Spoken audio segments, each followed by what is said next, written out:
Day 24 of the war with Iran, and here's where things stand. Gas prices are now more than $1 a gallon higher than they were just a month ago, and the Trump administration has eased sanctions on oil from Iran, the country that we are at war with. And a series of head-spinning announcements from Donald Trump has made it even less clear whether we're about to see an end to the war or an escalation, or just whether, in the face of growing economic concerns, Trump simply blinked. Let's begin with the threat that had the world on edge all weekend. Donald Trump threatened to attack Iran's power plants if the regime did not reopen the Strait of Hormuz, a critical shipping route for a fifth of the world's oil.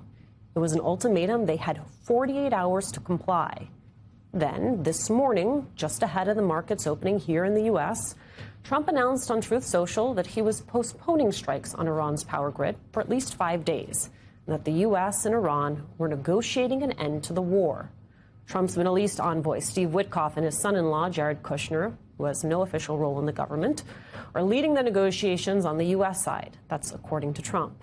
The price of oil fell almost immediately, even though Iran says that no such talks are taking place. Here's what Trump had to say about it just this morning. Mr. President, Iran's foreign ministry says you're not telling the truth when it comes to productive conversations to end the war. Well, they're going to have to get themselves better public relations people. We have had very, very strong talks. Stop speaking with, Mr. President. Speaking with in Iran. A top person. Is that the Supreme Leader? No, not the Supreme Leader. Well, Trump was, as you can see there, incredibly vague on the details of his talks. He was even more vague when it came to questions of what he wanted out of these talks. Will Iran still be able to control the flow of oil? Be jointly controlled. By who? Maybe me. Maybe me. You want the United States to be in Me control? and the Ayatollah, whoever the Ayatollah is, whoever the next Ayatollah. And there'll also be a form of a very serious form of a regime change. They want peace. They've agreed they will not have a nuclear weapon, et cetera, but we'll see. Okay, to sum it all up, Trump is saying that talks are underway and Iran has already backed off of its nuclear ambitions. But Trump won't say who the administration is talking to, although it's not the Supreme Leader, which is the son of the leader killed in an Israeli airstrike in the first day of this war. Trump also claiming that there will be regime change, although, again, the Iranian regime has replaced one dictator with that dictator's son. Trump backing off a potentially major escalation in his war with Iran as he makes conflicting claims about an end to the conflict, and talks with Iran is where we start today. Lieutenant General Mark Hertling is here. He served as the commanding general of the U.S. Army in Europe. And with me at the table, NPR national security correspondent Greg Myrie. He has spent years as a foreign correspondent covering conflicts around the globe, including the Middle East. And writer and editor for Protect Democracy, Amanda Carpenter, is here with me at the table. It is good to see you all. Greg, were there talks? What do we know about the possibility of these talks? Well, depends who you believe. Trump says no. Iran says yes. It seems, and I emphasize seems, there may have been indirect talks that perhaps Oman or some other country is acting as an intermediary at this stage, but nothing official that we've seen. So I think the key will be keep an eye on Steve Witkoff and Jared Kushner, see if they head off somewhere. And President Trump, we're hitting that point in the war where there's not a lot of movement on the battlefield. There's a sort of regular daily pattern here, so you can kind of escalate or de-escalate if you want to change the notion. Trump's trying to do both. He was talking over the weekend about smashing Iranian power plants. Today, he's talking about possible peace deals. So he's kind of all over the map right now. I'm so struck, Amanda, by the number of caveats we had to put in that script, given that the President of the United States is not a reliable narrator generally, and specifically during wartime. Yeah, I mean, what is extraordinary to me is that we are being walked into a war, and it seems like nobody wants to talk about it because we do not understand what is happening. I mean, this seems to me to be a deliberate strategy. But on the other hand, Trump has gone to the public and said that we have decimated the leadership. True. We have obliterated facilities many times over. Iran is not getting a nuclear weapon. So what is the end goal? Like, why can they not articulate some kind of strategy? And on the other hand, why isn't there any political opposition demanding it? Even from the MAGA coalition, we know that Iran and going into the Mideast again splits the coalition. But I spent the day listening to conservative media, just trying to understand, like, where are they at on this? This is the war no one wants to talk about. They are deliberately focusing, I think, on the SAVE Act, trying to assign political blame for the DHS dysfunction on Democrats. And this is just like a non-factor. And to me, that is just extraordinary, given that Donald Trump came into office largely by being the anti-Iraq war Republican who was willing to challenge, the conventional wisdom on that. And somehow he continues to get a free pass on this. And I think people really just have to demand answers. What are we doing and why? What are we doing? Why, General Hertling, especially when you have 50,000 U.S. troops already in the region, when we're reporting 2,200 to 2,500 Marines being deployed from California to the region? All of it raising the prospect of boots on the ground. Your sense, when Amanda talks about the lack of clarity around an objective here, is the president just looking for an off-ramp? Not just the lack of clarity around the objective, Alicia, it's also the lack of clarity around speech. I mean, when he gave the pronouncement on Saturday, I think it was, that there would be 48 hours before attack came, I immediately started questioning it myself, saying that's impossible to do. You don't change targeting data that quickly, especially against those kind of targets. And beyond that, every single thing that he was talking about hitting would have been an element of a war crime. So I would suspect that most of the military commanders would have said that to him when the reports started coming in that there would be such a rabid response on the part of the Iranians to any kind of attack that would cause that much damage among the civilian population, that I think his advisors started talking him back from the precipice. And in fact, he retreated from it very quickly, I think, when people gave him the implications of the things he was saying. So now we not only have a chaotic strategy, we also have last-minute discussions and orders to do things that haven't been planned out. From the military perspective, to answer your question, I don't know what an operational objective would be to bring Marines or other troops into the area for the kind of campaign they're waging right now. Now, certainly, I don't have to know that because I'm not in the intelligence channel and I don't have a security clearance. But usually when a president goes to war, he convinces the American people to support him. When that doesn't occur, it's a chaotic and dysfunctional war, and that's what we're seeing right now. And I'm going to come back to you, General Hertling, on what we have heard from some elected Republicans about the reality of boots on the ground. But first, Greg, I want to make sure I come to you because the president said today that Iran has agreed to not build nukes. Here's the head of the International Atomic Energy Agency, Ralph Grossi, on CBS. Take a listen. We still need to find a framework, an agreed framework that is going to be providing us with the necessary previsibility and sense of a clear idea of where they are, what they want to go. Because this war will not destroy Iran's nuclear ambitions and capabilities. I would say anywhere. Anywhere. Unless it was nuclear war and you go for destruction in an unfathomable way, which we hope, of course, will never be the case. Help me understand that in the context of what we've heard from the President of the United States. Right. Well, it seems to be a big gap or a big contradiction here. Iran has not had its nuclear material seen by the International Atomic Energy Agency or anybody else since last year. Trump is suddenly saying that Iran might be, is willing to give up its nuclear stockpiles, that its program will be effectively dismantled. This has come out of nowhere, and it's really hard to imagine that. It's hard to believe that they've had any kind of serious talks. I'm sure that's an issue the U.S. will raise, but that's something that takes time to work through. And at this point, that's one of Iran's best cards. Is they've got this highly enriched uranium that is somewhere, perhaps under a mountain in Isfahan and perhaps a couple other places. They're not going to give that up easily. So this would require detailed negotiations and concessions by the United States. That's not something Iran is going to give away. The contours, to me, of this discussion is, one, what we can and cannot believe from this president based on his own description of where we are. There's this question of objectives. They were not clear going in. It seems now they are trying to work backwards from what is possible, so then they will state that as the objective, as though it has been from the beginning. And then this question of what it means for our friends and allies around the globe, the way this president has spoken with them, engaged them on this issue. On the Strait of Hormuz, Trump said over the weekend he wanted the countries who use the Strait of Hormuz to police it. Richard Haass, you see often on this network, President Emerita of the Council of Foreign Relations, put it this way, and I thought it was quite perfect.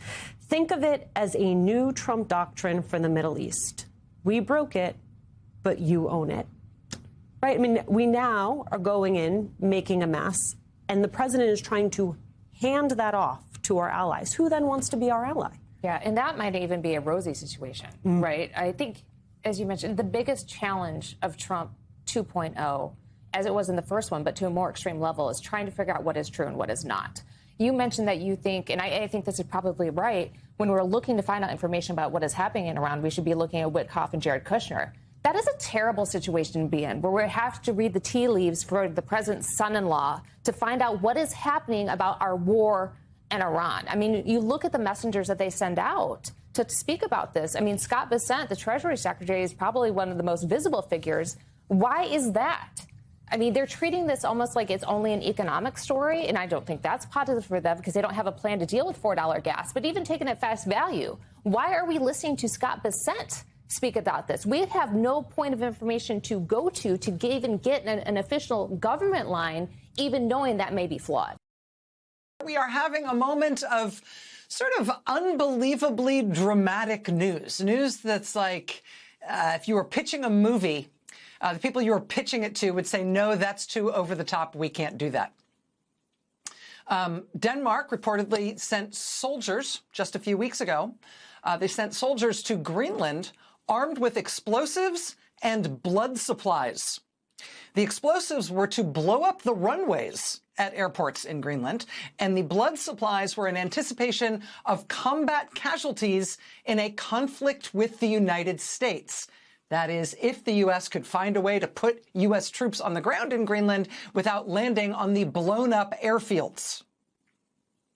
Think about that for a second. I mean, Denmark, it's freaking Denmark. They are literally and officially our ally, but they had to send troops out with live ammunition and blood supplies and live explosives, not for an exercise, not for training, but on a real deployment on which they planned to disable the airfields in Greenland to protect their territory against us, against the United States.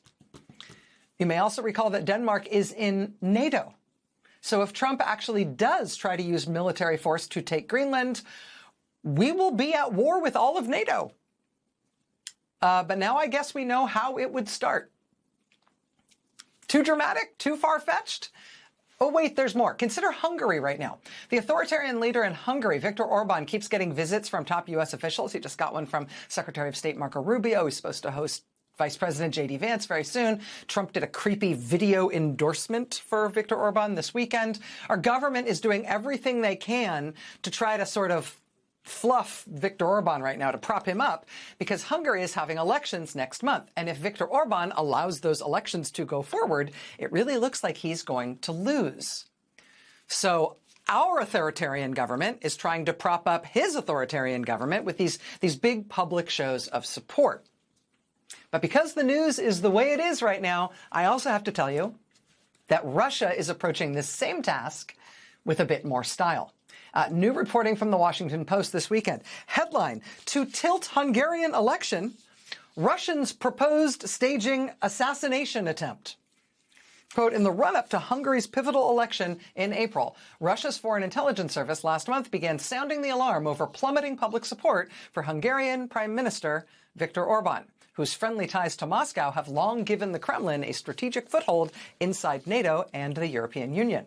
Officers from the SVR, Russian military intelligence, suggested that drastic action might be necessary to help Orban, a strategy they called the game changer. SVR operatives said the game changer would, quote, fundamentally alter the entire paradigm of the election campaign. And what was the game changer? The game changer was, quote, the staging of an assassination attempt on Viktor Orban. Washington Post reporting that to try to help Orban in his election, the Russians have already mounted social media campaigns to boost Orban, much as they did for Donald Trump. They've used fake allegations against Orban's political enemies. They've used fake AI-generated videos to spread wild smears against opposition candidates. But they also apparently were plotting to fake an assassination attempt against Viktor Orban in order to get people to rally behind him. Too dramatic? Too over the top? Not believable enough? Oh, but wait, we've also still got the Strait of Hormuz shut down, choked off as a result of the U.S. President, Donald Trump, inexplicably starting a war with Iran for reasons he has yet to explain and with goals he has yet to credibly articulate. This weekend, President Trump announced a no ifs, ands, or buts ultimatum that if Iran doesn't open up the shipping lanes in the Strait of Hormuz by today, by Monday, Trump promised he would commit a capital W, capital C war crime. He said he would bomb Iran's civilian power plants, starting, quote, with the biggest one first. That was the ultimatum as of Saturday. He would do that today, unless the Strait of Hormuz opened up. Today rolled around, and even though it's not even yet Taco Tuesday, Trump nevertheless backed down. He announced that he has delayed his planned war crime because there are now new talks, he says, happening between us and the Iranians. The Iranians say, no, there aren't any new talks going on. Suspiciously, Trump won't say who these supposed talks are with, but he says they're definitely going great. And even though he says they're going great, now he's also sending 4,500 sailors and Marines over there, and the New York Times is reporting that he's considering calling up the 82nd Airborne as well. How well are the talks going? However well Trump says these phantom supposed talks are going, watch what he does, not what he says. And if you do that in this inexplicable war, it really seems like Donald Trump has started something he has absolutely no idea how to finish. And aside from everything else this war is doing, there is a very real prospect it is going to crater not only our own economy, but the world economy, with Trump having no plan for that whatsoever. To put it lightly, we are having some drama at the moment.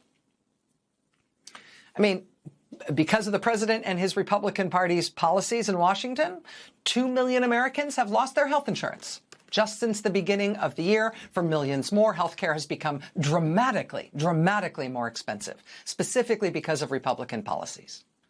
The Federal Reserve just announced that there has been, quote, zero net job creation in the private sector over the past 6 months. Zero jobs created in 6 months in the private sector. One Trump-supporting Republican sheriff in California has just seized the ballots from the last statewide California election in his county. Not because the sheriff's office has anything to do with election administration in Riverside County or anywhere else, but because that sheriff and his deputies have guns and badges, and they say they heard something was wrong with the election. So in Riverside County, California, that MAGA sheriff just seized 1,000 boxes of elections material, including more than 650,000 ballots. As American air travel absolutely melts down, not only because the price of jet fuel is skyrocketing thanks to Trump's war of choice in Iran. No, as American air travel today absorbs not only that, but also yet another Trump-era fatal collision at yet another airport, this time a runway collision at LaGuardia in New York, which killed 2 pilots and sent 41 people to the hospital, as TSA security lines tonight exceed 4 hours just to get through security at Houston's airport, as Atlanta advises travelers on domestic flights that they're going to need at least 4 hours lead time at that airport before just domestic flights. Today, in the midst of that meltdown, President Trump told Republicans at a campaign event in Tennessee that he did not want the TSA crisis to be solved. He said he did not want there to be any talks about resolving the TSA crisis and funding TSA agents until Democrats agreed to pass new restrictions on voting rights. He said Republicans had to get this done, quote, for Jesus. Okay.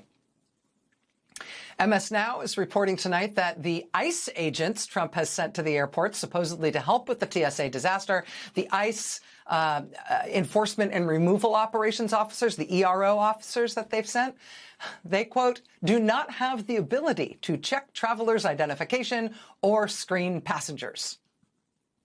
So what are they there for? Other than to creep everyone out and crowd the food court and, you know, remind the poor beleaguered TSA agents who actually are trained to do this job that they're not being paid to be at work right now, while these random bros from ICE who can't actually do anything are being paid their full salaries to stand around and creep everyone out and add to how crowded it is in the terminal without actually doing anything to help at all. Joining us, TSA officer at Boston Logan International Airport and president of the union that represents TSA employees across New England, Mike Gazagian.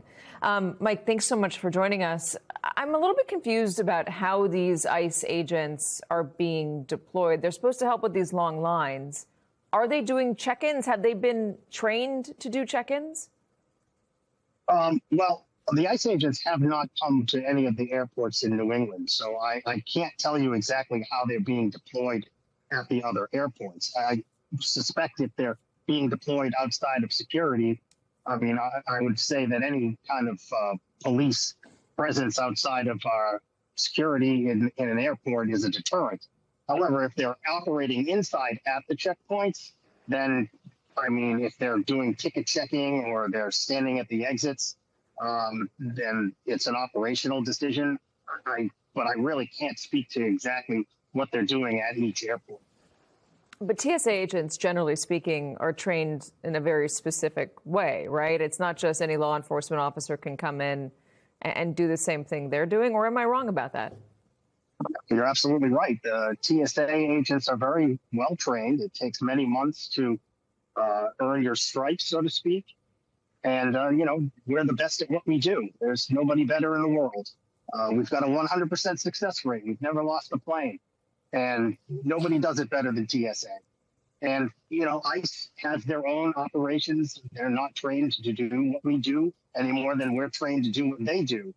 And so if they are going to come in and they are going to assist us and they are going to do things like stand at the exit, that frees up agents, officers to come in and do other things at the checkpoint they've been trained to do. So is it potentially a helpful thing to have them there, even if they're not actually doing the checking in? I think the problem becomes if there's a situation where a passenger objects to an ICE officer being there. You know, we're not trained to deal with the kinds of situations that they get into, and they bring a lot of attention with them. And we don't really know who's coming off planes. We don't know exactly who's coming through the airports. And, you know, not everybody has a different opinion about ICE officers being in the airports. If something were to happen and they were in proximity of one of our officers, we'd be in the middle. And that's a problem for us because we're not trained to deal with those situations. It sounds like what you're saying is you saw the way local officers had to get in the middle of ICE operations in places like Minnesota. I know the police chief in Minneapolis said that very thing. I don't want my officers to have to be in the middle of this without coordination because it's not fair to them to become targets because ICE is such a lightning rod. Are you worried about something physical happening with your TSA officers? I'm always worried about their safety. And to your point, you know, the police officers, they're trained police officers. If they're worried about it, we are unarmed. We don't have that kind of police training, and we cannot be involved in any kind of altercation that might take place. Or, you know, if they were going to attempt to make an arrest or something like that, we can't participate in any of that, and we shouldn't be near it. And by bringing them into the airports, you open the possibility that that situation might develop and one of our officers might get hurt. And that's really what I'm worried about. So, I mean, let's talk more broadly. The reason that this mess is happening, that your officers are not getting paid, that so many people are calling out sick is because we're in the middle of a partial government shutdown. Republicans are blaming Democrats. Democrats are blaming Republicans. Who do you blame? Both sides. I think both sides are kind of now moving the goalposts, and, you know, it's making it harder to come to an agreement. But I mean, you know, as a union rep, our job is to negotiate, and politicians know how to negotiate. They know how to make deals. If they want to do it, they could do it. We've got 12 senators and 21 representatives that come from the New England area. If they all got together and they wanted to make something happen, they could do that. And so really, there's no excuse for not paying us. I mean, it's a fundamental relationship between an employer and an employee, that the employer pays the employee on time on a regular basis. This is the federal government. It's not happening, and it has to happen. How many sick outs do you guys have at Logan? We're actually under normal, below normal, sorry, for as far as sick calls go. But the sick calls aren't really the problem. It's the people who are leaving. You know, we're losing experienced officers. And anytime you lose experienced officers, it's a blow to the agency. You can hire new people to replace them, but they don't really have an understanding of the airport the way somebody who's been around for a long time. I've been with the agency for 18 years. I understand what I'm getting into when I go into Logan and I look around and I understand what's normal and what's not normal. New people don't have that. They haven't been around that long. You know, in a security business, you need to have that experience. You need to develop that kind of instinct to understand that something's off and, know how to deal with it. Mike Kazagian, thank you so much. I appreciate you joining us. Moments ago, the Supreme Court completed hearing arguments in a case with vast implications for the midterms. It's an effort led by the RNC, which would essentially block any votes by mail received after Election Day, even if they were legally cast and postmarked on time. It could potentially disenfranchise voters in more than a dozen states, including elderly and disabled voters who aren't able to vote in person. Native Americans, for whom voting by mail is often the only option due to the complete lack of in-person voting in some states and tribal communities. Black voters who have traditionally faced longer wait times and polling location changes. Here's how both sides frame their arguments before the court. If somebody asks who won, the truthful answer is we don't know yet. The ballots are still coming in, and they may trickle in for weeks or months. And in fact, they may trickle in for weeks or months with or without a postmark in differing ways in differing states. That reality gives the lie to the idea that we have a uniform national election day. If Election Day must be what it was in 1845, that takes out much more than the ballot receipt laws of 30 states today. It dooms absentee voting, modern methods of voting, the secret ballot, and more. I want to bring in MS Now senior legal reporter Lisa Rubin. Tell us what you heard as you were listening to those arguments today. Well, Chris, one of the things that I heard the justices press on is the question of when is a ballot final? In other words, when is a ballot as we understand it? Is it when it's cast? Is it when it's received and counted? A number of the conservative justices appeared to be trying to get an admission from Scott Stewart, who is the Solicitor General of Mississippi, that a ballot could be recalled by a voter because they want an admission that a ballot is not effectively final until it is in the hands of election officials and counted. That matters because they say that would overshoot basically Mississippi's opportunity to set its own time, place, and manner of elections. That federal law prescribes Election Day as being the first Tuesday after the first Monday in November. And as a result, Mississippi and other states are not at liberty to grant a grace period for mail-in votes. Let me ask you about what is, and I don't know if they talked about this. I didn't have a chance to listen to the arguments. There was a lot going on today. A common sense thing. Among the people who live abroad, besides people who may work abroad, students who may be studying abroad, thousands and thousands of U.S. military members. It is common sense. Things happen in the closing days of an election, of a campaign.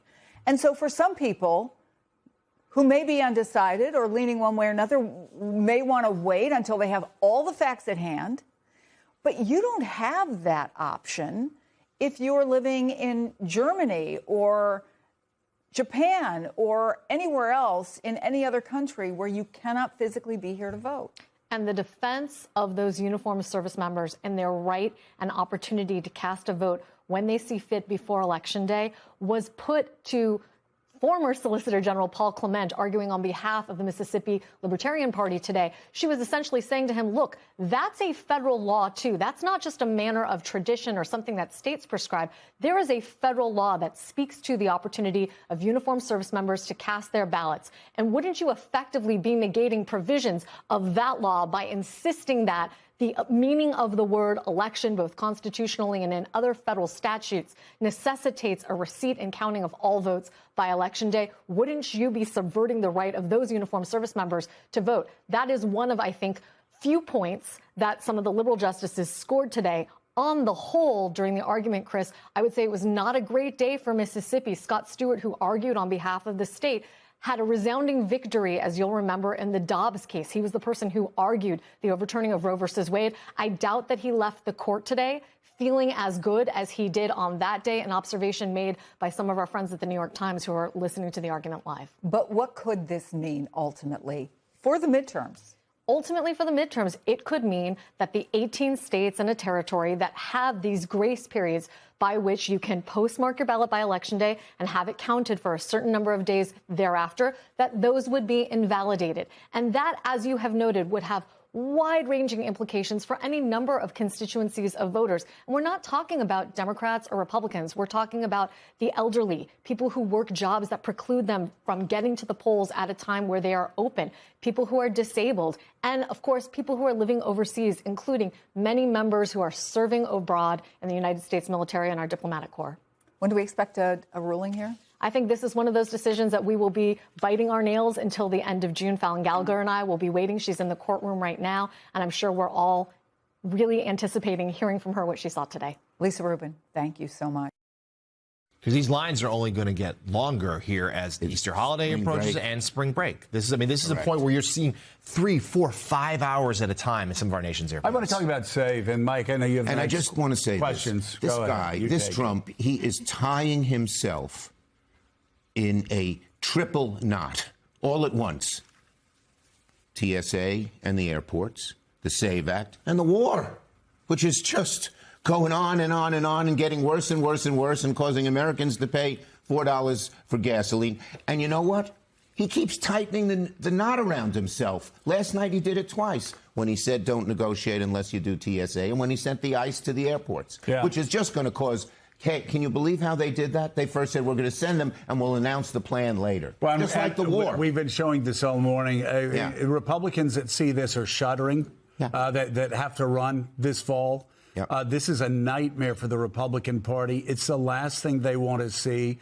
ICE is extremely unpopular. I mean, they were very popular a year and a half ago. With the majority of Americans, they're very unpopular right now. This is a losing situation. They understand it. The other thing is the SAVE Act, Mike. Let me go to Mike, and Mike will ask you a question. It's all right. Yeah. It's all right. And the senator's written about the SAVE Act. We need to share the potatoes with everybody. But on the SAVE Act, you even have John Fetterman, the Democratic senator from Pennsylvania, who has voted with Republicans an awful lot, saying, hey, guys, saying to his Republicans friends, hey, guys, everybody wants voter ID. We get it. 75, 80% of people want voter ID. But if you have a voter ID plan that disallows driver's licenses from 45 states because they're trying to make the re-registering before this fall so oppressive that millions and millions and millions of Americans will be wiped from voters' rolls, even John Fetterman saying, that ain't going to work. You want a driver's license, cool, or a government-issued, cool, but this is far too oppressive. This is not about voter ID, Mike. Let me ask you a question. Could you find your birth certificate? No, I couldn't. Could you find your birth ridiculous. certificate? And it's required. This is, Trump said it. He said, this is the way I win. He knows he's getting killed. It's on to costs, bag an election. It's to cheat and steal the election in a different way than he did in 2021. I'd like to ask you a larger question. But can I say, on this SAVE Act? Sure. You can't even use military ID. And here's what happens. Just a minute. I wrote an op-ed. It's in the New York Times. Can I show it? It's a good one, Senator. It's a good one. Of course you can show it. I hope people will read it. This is your table. I haven't seen it here. How does it look? Do you want me to find it for you? Yeah. Yes, that's I didn't run it today. What? No, Well, it's on the. They don't run it in the paper till tomorrow. But I think, it's on the website. I'll pull it up. So in any case, here's what they do. They demand that every state send DHS. This has nothing to do with voting. Homeland Security. They send them their voter rolls. They have an algorithm set up by Musk and Doge that says who's knocked off the rolls. okay? Over 20 million people will be knocked off the rolls, and these are 99.9% American citizens because, you know, they say it's to prevent illegal immigrants. There you go. They say it's to prevent illegal immigrants from voting, how they put it. Right. Untrue. You know what? How many? The Heritage Foundation, this right-wing place, found, I think, only 62 in the last 10 years with 200 million people. By the way, what's so ridiculous about this is the Wall Street Journal not only wrote an editorial this past week saying this is a solution for a problem that does not exist. Yeah. I remember reading a Wall Street Journal editorial a decade ago, a very conservative outlet, mind you, saying the same thing. Republicans are trying to create a solution for a problem that does not exist. The Wall Street Journal editorial page Republican also warns this may disproportionately hurt Republicans in the new political age that we're living in. Senator Katty Kay has a question for you. She, of course, does know where her original birth certificate is because they keep it in a locked safe at Hotel de Cap. I know. Where she has the easiest access to it. Katty. Look, I mean, I still don't even have an American passport, so I actually would not be allowed to vote, contrary to what Donald Trump seems to think would happen. But no, I would not be allowed to vote. Senator, you've been talking about the things that the president is doing that are tying himself up in knots, where he's been his own worst enemy, sending ICE to airports, the TSA lines, the war in Iran. And yet, when you look at, and this is something I keep getting asked whenever I'm traveling in Europe, when you look at the Democrats' approval ratings, they're pretty much the same as the president's. How do you account for that? You're the Senate, Democrats' majority leader. People are upset in general, but I think the people are understanding, as you've seen in almost every by-election that we've had over the last year, that Democrats are fighting for people on costs, the high cost of health care, the high cost of daycare, the high cost of electricity, the high cost of meat when you go to the grocery store. We're doing that. And so we are fighting them, and people get that, and that's why they're preferring us. The bottom line is, I just have to get back to finish what happens here. So this Musk algorithm kicks you off the rolls. They don't tell you till you show up at the polling place half the time. So Barnacle shows up, and they say, Mr. Barnacle, you're no longer on the list. Why? They say, I don't know. Go call the Board of Elections. You can't vote. Yeah. It's incredible. It's a bad job. Oh, it is a bad job. All you right. put it So well. let's. So I'm sorry, but I had to show how bad. This is not voter registration when you show up. No. This is voter purge. 20 million, 25 million. I don't agree. The Wall Street Journal. I don't often agree with them. It's going to hurt poor people. It's going to hurt Democrats. It's going to hurt people who have to. They make you register in person. Only 5% of people do. Working people with 2 jobs are going to have. Well, and the Wall Street Journal's point was that in the new era that we live in, you have a lot of MAGA voters who are may not have an advanced degree, who by stats look like a lot of Democratic voters used to look. And so guess what? It doesn't matter if it's Democrat or Republican. It doesn't. People shouldn't be kicked off the rolls for no reason and not told about it. Get people voting. Let me ask you quickly on Iran. You brought it up before. What's the best way out of this? First of all, is it a good thing that we're degrading Iran's military infrastructure? Well, the bottom line, here's what really burns me about Iran. Any first-term plebe in West Point studying Iran, they would have said the first thing you better do is secure the Strait of Hormuz if you're going to go to war with Iran. And from what I've been told, some of the generals said that to Trump. He said, oh, don't worry, I know they won't block it. Well, of course they did, and now our prices are through the roof, the world economy is in chaos, etc. And so we're now so deep, and Iran sees that they have real leverage here, that it's harder and harder. All right, so Senator, here's how we ought to get out. No, hold on a second. Okay. You got to answer my question first. Yeah. Is it a good thing that Iran, and I think you would agree with me, epicenter of terrorism in the world since 1979, is it good that their military infrastructure is being degraded to the degree that it is? Yes or no? You can't, because it's a premature question. What is going to happen in the next several months? No, I can ask that question. Well, you can't separate. No, I can't. So you have a military side of it. I can show you my chart, but I think I threw it away. You have the military side, you have the political side. I'm simply asking on the military side, is it good, regardless of whether we agree with going in or not, is it good that Iran's military infrastructure has been seriously And again, degraded? I have to tell you, Joe, first, you can't. What's going to happen 3 months from now? Is it worth it? What's going to happen? Will the world economy collapse? Will something happen even worse? Will the whole energy infrastructure of the world go up in smoke? So you have to, when they do it without planning, when they do it without understanding where they're going, Senator, where they're going, But I don't it's a think trick it's question. fair. It's a trick question No, it's because not. if It you is. do not, if No, you it's do not not. strategize the consequences I of agree with the you. action, the military action, if you obliterate and do all these things, but you don't actually play out in your minds and have strategy for the consequences, then it may not be good. Let me answer the question for everybody in America. The answer, yes. It's good that the terrorist regime, their military has been, and capabilities have been degraded radically. The question, Mike, though, is political. It's the political question. No. What is the political impact? What's the impact in the Straits? What's the impact in the Joe, region? in all due respect, if you ask the American people, if you have the choice of degrading the military structure in Iran, but having gasoline be $6 a gallon, and our economy falling into a deep recession where millions lose their job, what do you think Americans Senator, you're not would say? listening to me. That's the political side. No, it's not political. Okay. It's a consequence, just like Mika said. All right, why don't we talk about the Yankees? Because you're not following me here. I am with all following due you. respect. I just don't agree with you. No, what you don't understand me. There's a big difference. I would say that most Americans would say it's a good thing that it's degraded. Would they agree that we should have gone to war, Mike? I think most Americans, you look at the polls, they don't want this war. Okay. They don't want this war, but there is, it's something that I think the Democrats should be, I think it's something, with all due respect, Democrats should be clear about. Iran has tried to kill Americans since 1979. Okay. Two things, hold on. Two things can be true at once.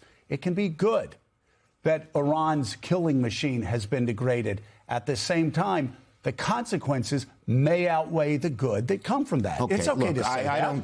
I don't disagree with you. I don't disagree. You know, the fact that the leader Khamenei is gone, no one regrets that. The fact that Iran has less ability to create military trouble is no one disputes that. But you have to look. I don't think it's political, to be very honest with you. It's the consequences, the military, the geopolitical, the economic consequences. I'm saying geopolitical. You got to let me finish. You just said what I was saying. The geopolitical consequences. Right, it's of this not just the economic consequences. Right. Again, let me ask the question again. If you ask the American people, and you had the package together, because we don't know how bad it's going to get, but we know it's pretty bad now. I think most of them would have said, no, we shouldn't have gone to war. And by the way, most of them have said that. Yeah, we shouldn't have gone to war. Right. And I'll tell you this: if they would have done it right, if they would have voted, if the Republicans would have voted with us on the War Powers Act, all these questions would have been asked ahead of time. Right. Instead of Donald Trump's willy-nilly. One day yes, one day no. This is our reason, that is our reason. Right. So I don't think the question can be taken in just one slice. Right. Yeah. All right, I think we found some common ground. Maybe we go to break now, since Yes. there's a little bit of agreement somewhere that We we can found play common We're the World and go to break. All right, Senator. How are the Yankees going to be this year? Better. Better. Chuck Schumer of New York. We'll see. Thank you, We as shall see. always, Let's for hope coming not. in. Great to be here. It's Great to be always here. fun.